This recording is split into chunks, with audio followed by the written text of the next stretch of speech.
Silver spoon लेके पैदा हुए। अगर वो व्यक्ति निकल सकता अपने सुख संतोष और दुनिया भर के ऐशो आराम को छोड़ करके, हम अगर किसान गरीब और मजदूर के घर में पैदा हुए क्यों नहीं निकल सकते? क्यों नहीं निकल सकते? क्यों नहीं निकल सकते? इसलिए कि हम आलसी हैं, इसलिए कि हम खुदगर्ज हैं, इसलिए कि हमें दूसरे की पीड़ा से कोई मतलब नहीं है, इसलिए हमारे आने वाले भविष्य में हमारी संतानों का कुछ भी हो जाए हमें क्या मतलब है? फिर हम कुछ नहीं कर सकते।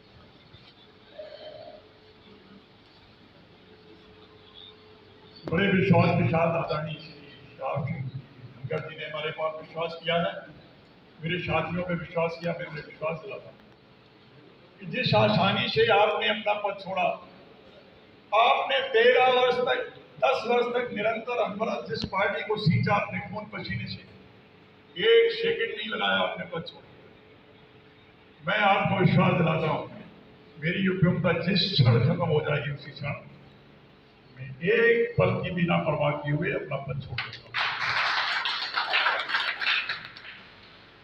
और आपका साथ मैंने इसलिए पकड़ा है श्री श्याम सिंह जी, आपके खिलाफ बहुत से लोग थे जो मेरे कान भरते थे, लेकिन मैंने देखा ये व्यक्ति निरंतर लगा हुआ है, ये थकता नहीं है, अनथक बिना थके हुए निरंतर अविराम अनवरत चल रहा है लगातार। लोग नहीं साथ दे रहे हैं, बिरादरी के लोग साथ नहीं दे रहे हैं, लेकिन ये घूम रहे हैं मोटरसाइकिल स्कूटर में पीछे बैठ करके गांव में जाकर के पुकार लगा रहे हैं।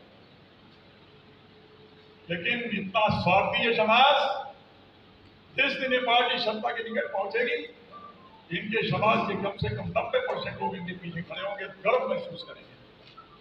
मैं अपने आप को आज गौरवान्वित महसूस करता हूँ आपकी इस पार्टी, छोटी पार्टी में सम्मिलित होकर। मैं बड़ी बड़ी पार्टियों में रहा, मैंने भारतीय जनता पार्टी के जिलाध्यक्ष से अपनी यात्रा शुरू की। मैं प्रदेश का समिति का सदस्य रहा, मैं प्रदेश का भारतीय जनता पार्टी का उपाध्यक्ष रहा, मैं पार्लियामेंट में राज्यसभा में सचेतक रहा, मैं पार्लियामेंट्री पार्टी का सेक्रेटरी रहा और राष्ट्रीय एग्जीक्यूटिव कमेटी का 2 टर्म में सदस्य रहा। वहां के अनुभव से मैं बता रहा हूँ, आप जैसे त्यागी, मेहनती, लगातार काम करने वाले बहुत कम लोग मैंने देखे। और भारतीय जनता पार्टी में तो आज के जमाने में कोई नहीं। भारतीय जनता पार्टी में तो केवल 2 नेता रह गए, केवल 2 पूरे हिंदुस्तान में। भाजपा की कुछ है नहीं, उनकी आवाज खत्म हो गई, बिल्कुल कठपुतली की तरह हो गए, मौन हो गए। 1-2 व्यापारियों ने, गुजराती व्यापारी ने आज पूरे हिंदुस्तान में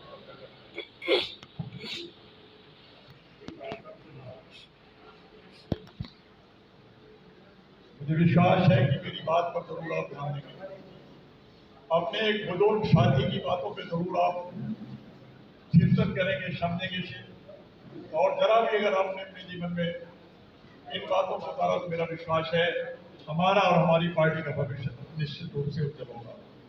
आदरणीय भाई अतर सिंह जी ने मुझसे कहा कि आप बताइए पार्टी की नीति के संबंध में। मुझे लगता कि आज दिन इतना ही पर्याप्त है। इन्हीं शब्दों के साथ मैं अपनी वाणी को विराम देना चाहता हूँ।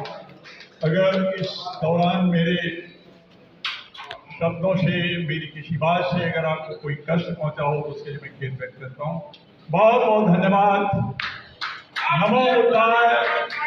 आप सभी को नमो बुद्धाय। जय भीम, जय भारत और जय राष्ट्रीय सोशलिस्ट समाज पार्टी। बहुत बहुत धन्यवाद।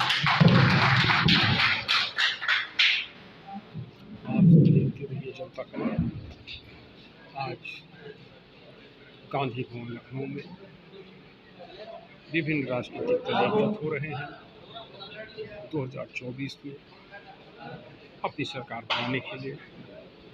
सरकार गैर इंडिया सरकार होगी, गैर भाजपा गैर कांग्रेस सरकार बनाने के लिए जहाँ पहुंचेगी जनता का वर्ग और अपनी बात संक्षेप में करें।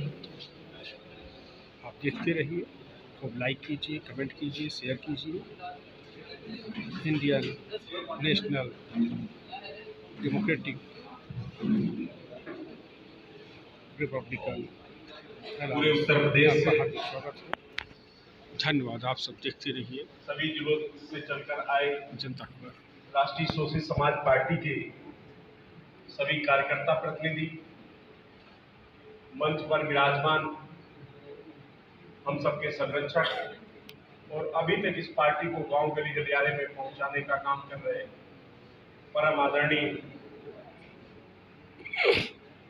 साहब से भैया जी, हमारे बीच में आदरणीय कश्यप जी, हमारे पूर्व सांसद और वर्तमान में राष्ट्रीय महासचिव, अभी हमारे मंच का संचालन कर रहे आदरणीय भाई साहब, आप जितने भी हमारे कार्यकर्ता साथी पूरे प्रदेश से चल करके यहाँ पर आए हैं, आज इस बैठक में उपस्थित होने के लिए मैं सभी कार्यकर्ता साथियों का, पदाधिकारी साथियों का हृदय से आभार व्यक्त करता हूं और मुझे पूरा विश्वास है और आशा है, मन में शंका, सवाल, आगे कैसे मंजिल मिलेगी नहीं मिलेगी, यात्रा चलेगी, इस यात्रा में हमारा दायित्व क्या होगा, ये हर कार्यकर्ता की मन की व्यथा होती है। और जो इससे पार जाता, क्योंकि कोई भी घटनाक्रम होता है, हमने तथागत बुद्ध को भी अपने अंदर आत्मसात करना है। उन्होंने कहा हर क्रिया की प्रतिक्रिया है, हर समस्या का कोई कारण है और हर कारण का कोई ना कोई निवारण है मित्रों।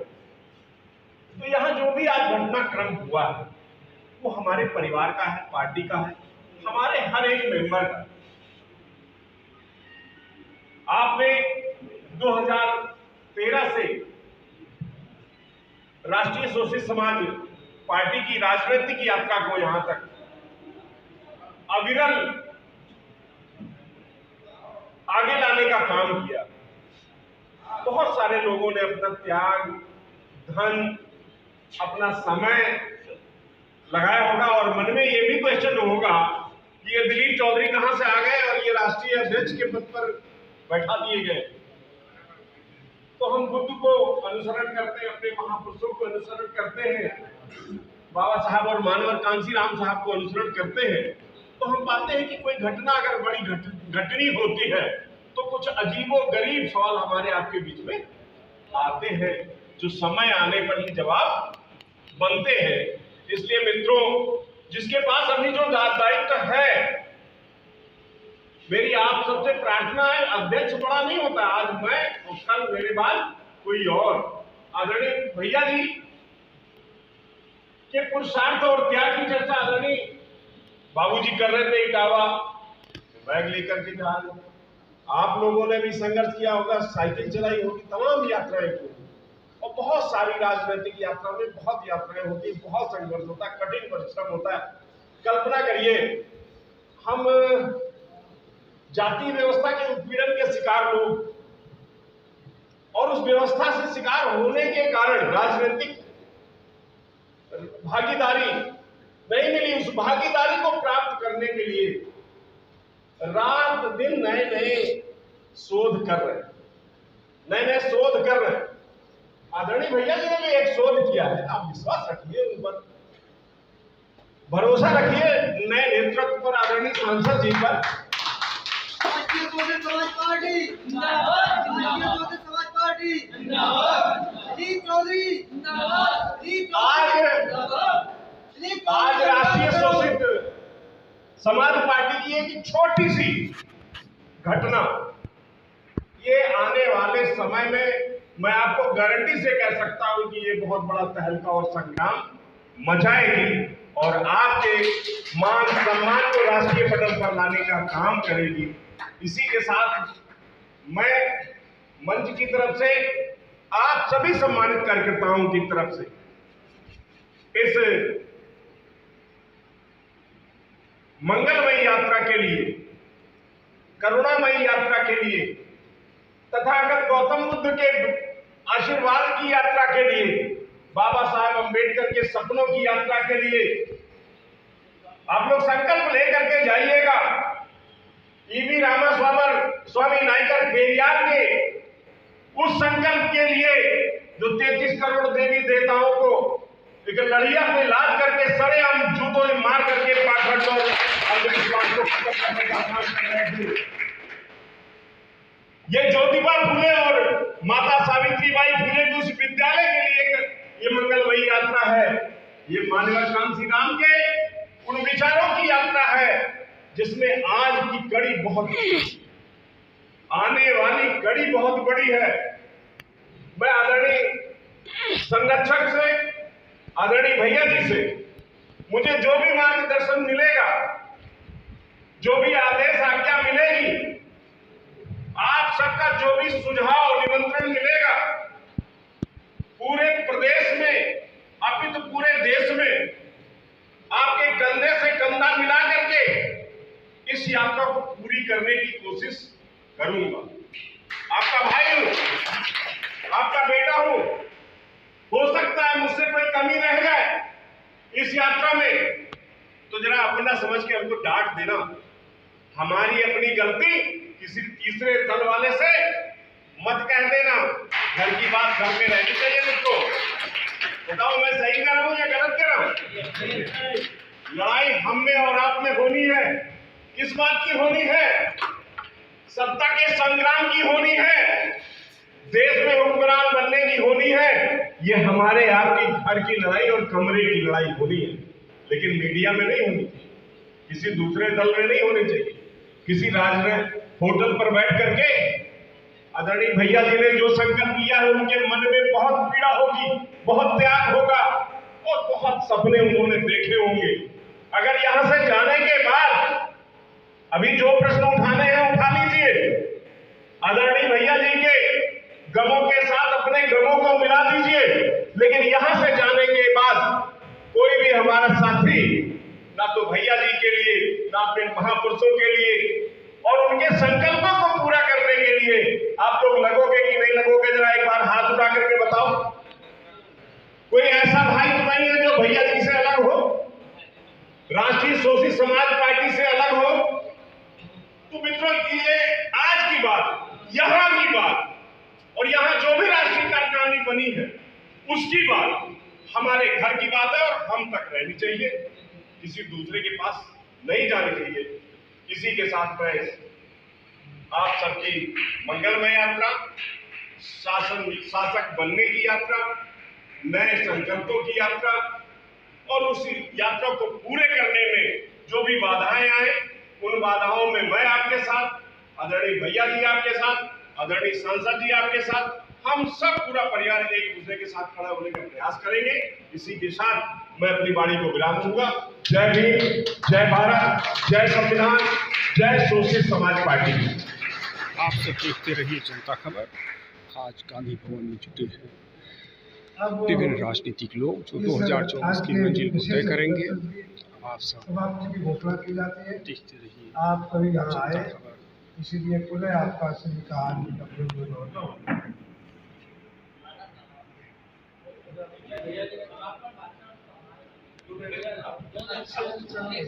आप सब देखते रहिए जनता भैया जी के खबर। मन में क्या रह जाएगा हमसे सभापति का। बहुत देर तो बोले थे। आइए आदरणीय हमारे पार्टी आप सब के देखते रहिए जनता खबर, राष्ट्रीय अध्यक्ष जहाँ पर आदरणीय मैं भगत जी जनता और अपनी बात रखें और धन्यवाद जनता। सभापति की घोषणा करें।